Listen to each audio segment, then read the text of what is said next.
आणि आता मोठ्या टॉपने आपण बातम्या बघूयात। मी कायम काँग्रेस सोबतच राहणार। ज्यांना पक्ष सोडायचा असतो ते काहीही कारण देतात। पक्षातील लोक बाहेर गेली मात्र काँग्रेसचे मतदार तिथेच आहेत। आमदार रवींद्र धंगेकर यांची ही प्रतिक्रिया। अशोक चव्हाण आमचे नेते, त्यांचे भाजप प्रवेशासाठी अभिनंदन। काँग्रेस आमदार मोहन हंबर्डे यांच्याकडून अशोक चव्हाणांचं अभिनंदन। राज्यातील काँग्रेसच्या ज्येष्ठ नेत्यांची आज महत्त्वाची बैठक। सध्याच्या परिस्थितीवर चर्चा होणार।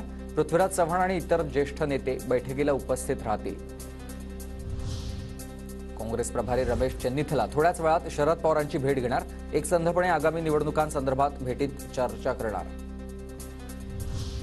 अशोक चव्हाणांच्या भाजप प्रवेशावरून पवार गटानं भाजपला डिवचलंय। खोके आणि ईडीचा उल्लेख करत शरद पवार गटाच्या ट्विटर हँडलवरून भाजपला डिवचणारं ट्विट।